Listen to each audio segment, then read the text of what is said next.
योग दिवस के मौके पर हमारे साथ हैं योग गुरु स्वामी रामदेव।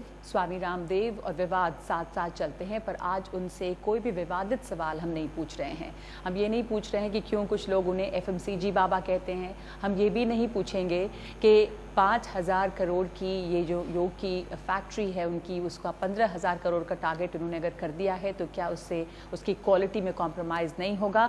बस सिर्फ योग दिवस के मौके पर योग से स्वास्थ्य लाभ की सौगात लेकर हम आपके साथ आए हैं। और मैं शुरुआत करना ये चाहती हूँ कि ये जो आजकल की ज़िंदगी है जिसकी वजह से योग इतना ज़्यादा ज़रूरी भी हो रहा है, क्योंकि लाइफस्टाइल इतनी बदली है, नौजवान भी योग की तरफ उनका रुझान आ गया है, तो उनके लिए आप कौन से आसन उनकी समस्याओं के लिए बताएंगे? युवाओं के लिए योग तो इसलिए भी ज़रूरी हो जाता है, जो स्टडी कर रहे हैं वो ज़्यादा बेहतर तरीके से परफॉर्म कर पाएँ, जो कैरियर के लिए संघर्ष कर रहे हैं तो वो अपने कैरियर के बोझ के तले ना दब जाएं, और आगे कैरियर में कहीं पर भी वो स्टेब्लिश्ड हो जाते हैं तो फिर परफॉर्मेंस का बहुत बड़ा उनके ऊपर एक स्ट्रेस रहता है। और इसमें काफ़ी लोग तो मैं देख रहा हूँ कि 35-40 साल में हार्ट अटैक, ब्लड प्रेशर और तमाम तरह की समस्याओं से जूझ रहे हैं, और कुछ लोग तो सुसाइड तक कर लेते हैं। तो युवा यदि 3 ब्रीदिंग एक्सरसाइज, एक को कपालभाति कहते हैं, इससे तो स्टमक बहुत अच्छा रहता है और डाइजेशन, और अनुलोम विलोम, इससे स्ट्रेस लेवल ज़बरदस्त तरीके से मेंटेन होता है।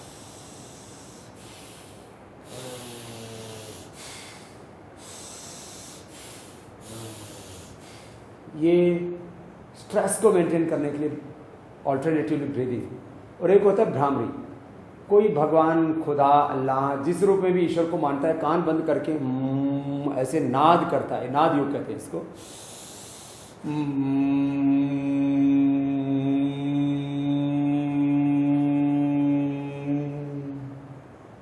एकदम स्ट्रेस फ्री हो जाते हैं, 3 से 5 बार निकालें। और पोस्चर्स के तौर पर बात करें तो युवाओं के लिए सर्वांग आसन इसको कहते हैं, जिसमें पैरों को ऐसे धीरे धीरे उठाते हैं और ऊपर 90 डिग्री पर कर देते हैं।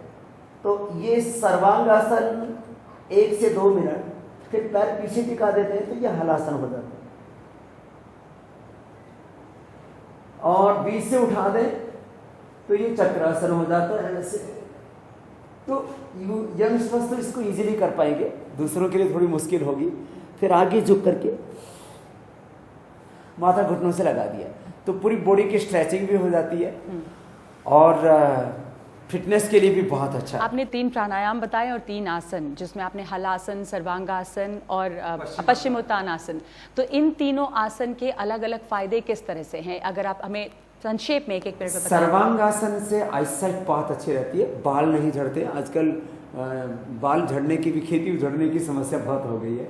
मेमोरी बहुत शार्प रहती है सर्वांगासन से, चेहरे पर ग्लो रहता है, थायराइड की प्रॉब्लम नहीं होती, यदि है तो भी मिट जाती है।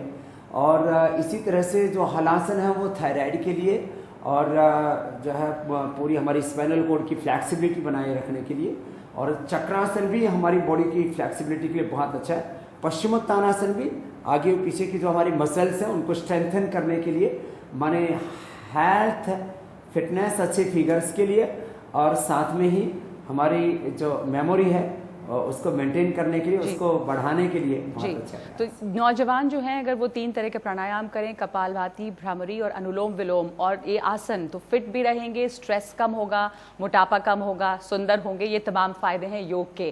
तो योग आप इसलिए करें क्योंकि योग आपको कुछ फायदे दे रहा है। एक जो दूसरी समस्या है बहुत बड़ी, वो डायबिटीज़ की है आजकल। योग में उसके लिए क्या उपाय है? देखिए नगमा, फिर आप कंट्रोवर्सी की बात करेंगे। जब भी मैं कुछ बोलता हूँ तो लोग बेवजह कंट्रोवर्सी करते हैं। मैं कहता हूँ मैं जो कर रहा हूँ गलत क्या है वो बताओ। अभी तक मेडिकल साइंस में बोला जाता था आप अपनी बीमारी को कंट्रोल कर सकते हो। मैं कहता हूँ आप बीपी को, थायराइड को, अर्थराइटिस को, अस्थमा को और तमाम बहुत जो सीरियस डिजीज बोली जाती है उनको क्योर कर सकते हैं। अब डायबिटीज़ एक बहुत बड़ी बात है। डायबिटीज़ के पेशेंट्स को मैंने नॉन डायबिटिक कर दिया।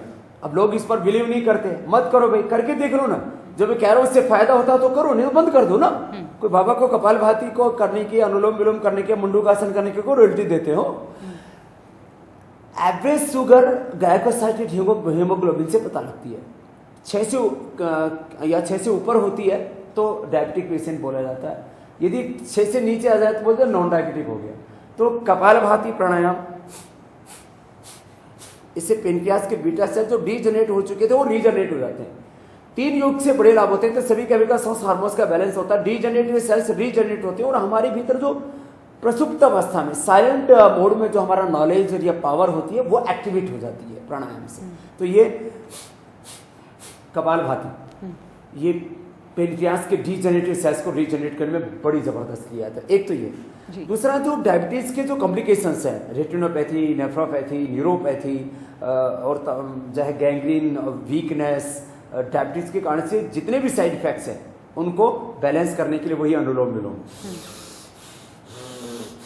और ये 2 तो प्राणायाम और 2 ही आसन करने हैं। एक मंडूकासन जिसमें अंगूठा अंदर, अंगुलियां ऊपर, मुट्ठी बंद, नाभि के दोनों ओर लगा दें। ऐसे तो एक एक बीमारी के लिए 5-5, 10-10 आसन होते हैं, लेकिन मैं वो बता रहा हूँ जो बहुत महत्वपूर्ण है क्योंकि मैंने करोड़ों लोगों पर एक्सपीरियंस किया योग को।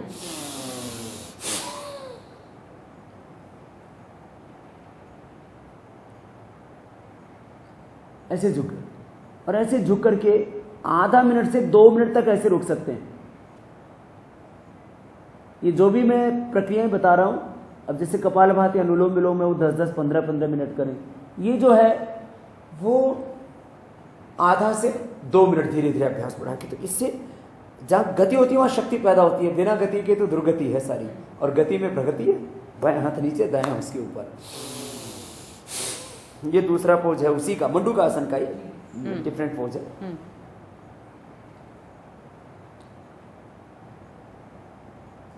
एक तो ये, अब इसी को ही 5 बार 10 बार रिपीट कर सकते हैं। एक तो ये, दूसरा बहुत इजी पोज है वक्रासन, अर्धमत्स्येंद्रासन, और ये तमाम कर नहीं पाते अक्सर लोग, तो ऐसे एक बार मोड़ ले और दूसरा हाथ बीच से डाला और उससे ऐसे क्रॉस करके टखने के पास से पकड़ ले और ऐसे घूम गए। ऐसे ये पेट के लिए, पेनक्रियास के लिए, पीठ के लिए, ऐसे भी फिजिकल फिटनेस के लिए अच्छा। मैंने योग के 2 तरह के लाभ हैं, एक है मुख्य लाभ, दूसरा गौण लाभ। मुख्य लाभ ये जैसे हम डायबिटीज के लिए बता रहे थे, इसके दूसरे भी और बहुत फायदे हैं। तो ऐसे ही फिर दूसरी ओर से ऐसे घूम गए और इससे अब देख रहे पेट के ऊपर इतना जबरदस्त दबाव पड़ता है।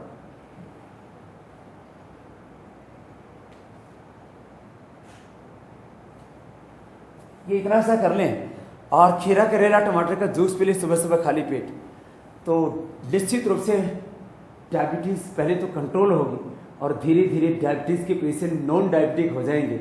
ऐसा बोलने से जो थोड़े पढ़े लिखे लोग हैं उनको ज़्यादा तकलीफ नहीं होगी इतनी बात सुनने में, नहीं तो उनको मैं बोलूँ डायबिटीज़ क्योर हो जाएगी तो शोर ज़्यादा हो जाएगा।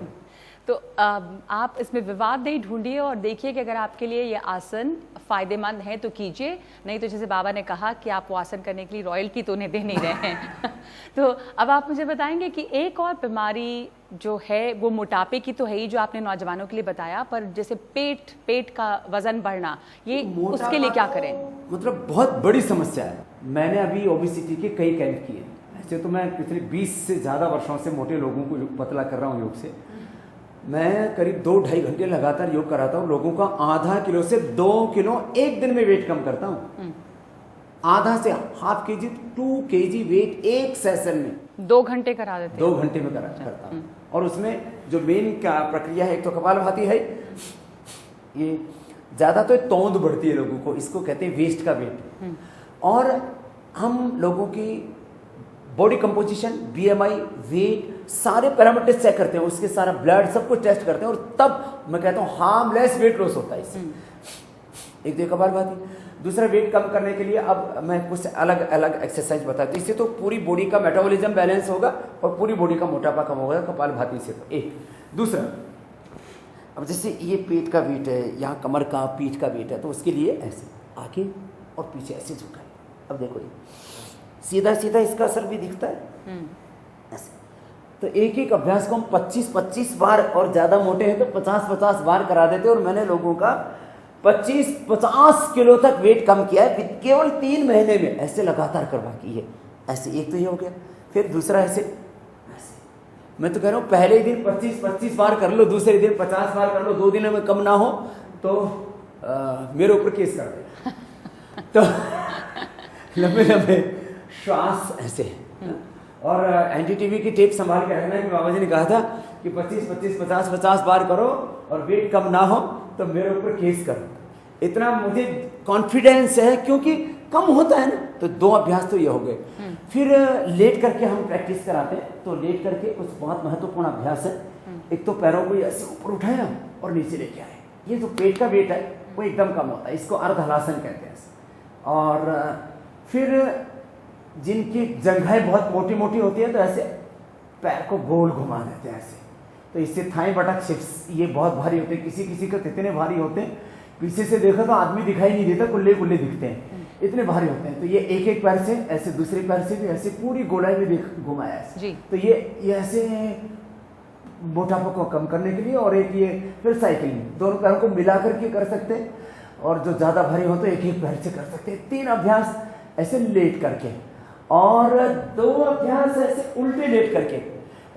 ये एक तो भुजंगासन इसको बोलते हैं, ऐसे लेट गए और ऐसे किया, ऐसे पहले तो धीरे धीरे और फिर फास्ट कर दिया ऐसे।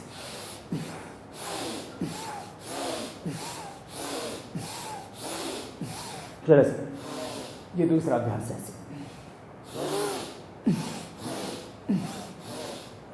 फिर सलवासन ऐसे पीछे से ऐसे पैरों को उठा दिया, नीचे लेके आए। इससे जो वेस्ट का वेट है वो एकदम से कम होता है। तो 2 अभ्यास बैठ के, 2 अभ्यास उल्टे लेट के, 3 अभ्यास सीधे लेट के। और यदि 2-3 अभ्यास खड़े होकर के भी कर ले तो जैसे साइड में बहुत ज़्यादा वेट होता है और हाथ भी मोटे होते हैं। नीचे से लेकर माने पैर से लेकर के पूरा ऊपर हाथ तक जो भी साइड का वेट बढ़ा हुआ है उसके लिए इसको त्रिकोणासन कहते हैं। ऐसे योग शास्त्र में तो ऐसे करना, मैं इसको और ऐसे झुका देता हूँ तो पूरा का पूरा साइड के मसल्स स्ट्रेंथन हो जाते हैं, एक्सेस वेट कम हो जाता है ऐसे। और इसके साथ फिर ऐसे भी कर सकते हैं, इसको कोणासन कहते हैं। फिर ऐसे और आगे पीछे झुक जाते हैं तो आगे पीछे के मसल्स भी स्ट्रेंथन हो जाते हैं और वेट भी कम हो जाता है। इसको पादहस्तासन कहते हैं ऐसे। और साइड के मसल्स को और स्ट्रेंथन करने के लिए और एक्सेस वेट को कम करने के लिए इसको कहते हैं ये तिर्यक ताड़ासन। तो इतना यदि कोई कर ले और ये इतनी तेजी से कर लें तो उसमें कोई, क्योंकि योग में कहते हैं कि धीरे करें आसन, उसको होल्ड करें और बाद में तेजी से करें। तो धीरे धीरे करने से स्टेबिलिटी आएगी, मसल्स स्ट्रेंथन होंगे। और तेजी से करने से फैट मेल्ट होता है।